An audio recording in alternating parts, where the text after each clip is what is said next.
You don't belong in society. That was one of the first comments I received after I cut my hair short, like a boy. You're not feminine enough. Do you even want to be a girl? What box do you fit into? I don't know the answer. And even if I did, I don't have any proof. Every day, I learn new things about myself and my identity through the experiences and interactions I have.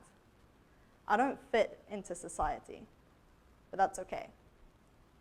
If I ask you to close your eyes and think of a line, what do you picture? Most people would imagine a straight line. The world around us is built out of so much more than straight lines. So why are we as individuals conditioned to think of only straight lines? Society forces us to think of getting from point A to point B in the most quick and efficient way possible. But this is not a path that looks the same for each individual person. Everybody has their own journey from point A to point B. In society, we have a value consensus that at the end of our life, we should have achieved total happiness. But that is not the same point for every individual person. I could go from point A to point B, one straight line, and have achieved total happiness. Whereas another individual may go from point A through B, C, D, and arrive at E. Another person may skip and go to F. Every individual's final point of total happiness is different. So why are we all expected to go on this one straight path? And if all of our final destinations are different, why are we expected to take the same path? And why do they all have to be straight? Why can't mine be curved or have a little loop in the middle? Everybody's journey looks different. In society, we have boxes. Every identity possible is put into a box that you have to fit into.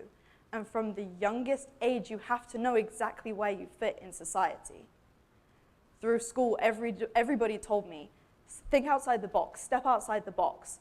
But the second you go to leave that box of 4 straight lines and explore something new, you are berated, brought down. People ask you, where do you belong? Where do you fit? Why do we have to know? And why can't you fit into more than one box at the same time? And how does that look? You can't visualize a map of lots of lines going between boxes. Some are straight, some are looped. That's not how it works. Yet society forces us to know where we fit from a very early age. I like to think of life as a bit like a salad. Every individual person has their own attributes, much like a salad has ingredients. Each attribute of an individual is different, much like an individual would have a certain preference as to what ingredients in what quantity go into a salad.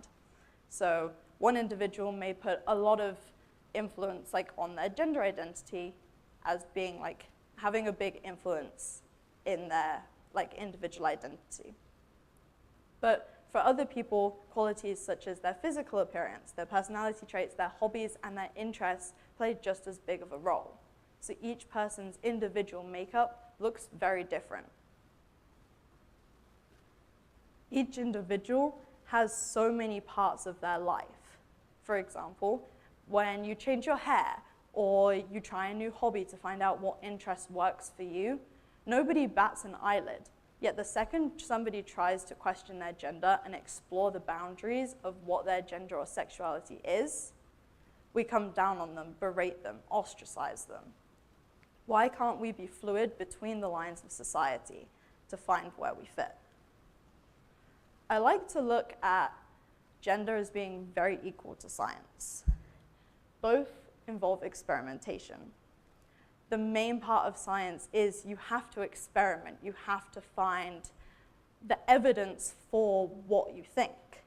And gender is very much the same. How can you be sure of a certain thing unless you explore, unless you try? And you may fail, but you can try again until you find the final thing, which is the conclusion that makes you happy. Proof. That isn't as simple. Because your sex and your gender are not the same thing. For some people, they may align, but for others, it does not. And so in science, it's so simple to be like, here is my proof, this is what I believe. I was in a sociology class. My teacher told me there was a sociologist who believed all swans were white based on the experiences he had had in society. He had only ever seen white swans. And so that was his proof. Yet another sociologist came along and said, I've had different experiences in life and I have seen a black swan. The idea that you come to in the end doesn't have to be your final destination. As your experiences through life change and develop, you can change your mind on your identity and where you belong. Being between the lines means being able to explore between one thing and another. I was 13 years old, sat in the back left corner of my math classroom. But this math lesson was slightly different. My teacher, he had a riddle for us. And so a riddle probably some of you have heard. A father and a son get into a car accident. The father dies, and the son is taken to hospital, where he's treated by a doctor.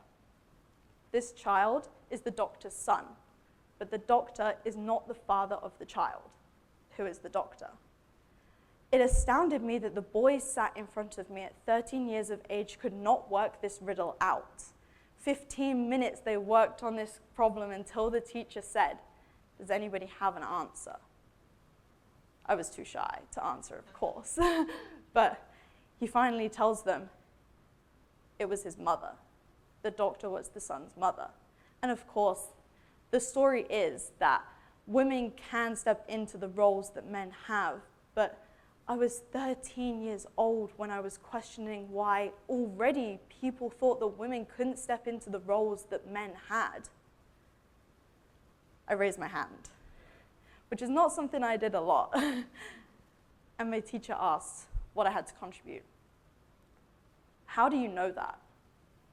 And he was quite taken aback because, of course, he was trying to teach us that the genders should be equal.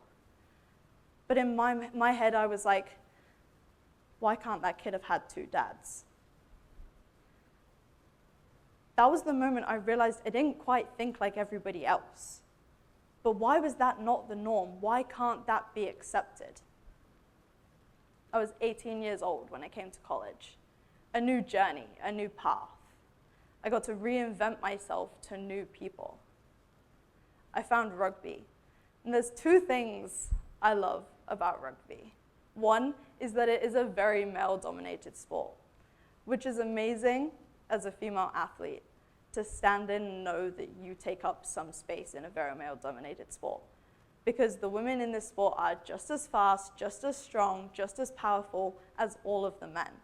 But the one thing that stood out to me the most is that I had found a community where I could live between the lines. I didn't have to fit into a box of what my gender was, what my sexuality was. I didn't have to know. I could quite literally break the boundaries of my identity, and I would be fully accepted the way I was. But this is not typical in many parts of society. For example, families. We have the very typical male breadwinner and female stay-at-home mom, housewife. And we congratulate people for acting that way. Society accepts them for being complacent and sitting in that box, which is fine. But why don't we consider other attributes of people? Like a mother, her determination, if she was to leave the house and be the financial person that brings in the income for the family. Why don't we congratulate her and accept her in the same way? Or a dad who would stay at home and look after his kids and provide for his family in that way. There are so many other elements and attributes to somebody's identity. Their kind nature, like their nurturing, their compassion, their kindness. And just because one element such as their gender may change or be an influence on their identity, it doesn't mean that it negates the other elements. I learned my kindness and compassion growing up at home. I found my love for rugby when I came to college. And I definitely explored my gender and my sexuality online when I found communities exploring and being open through TV shows and exposure. Just because I may question my sexuality and my gender does not make me an unkind person and does not take away from how much I love rugby. So I want to leave you with the idea that gender is a box in society that we need to break free from. We need to open the lid of that box and allow people to step outside the boundaries so they can explore. And the end goal, that point B of total happiness, will be achieved if we allow that, if we allow people to sit between the lines. And so I leave you with a question of perhaps whether you would have believed this speech more if I was a man. Thank you.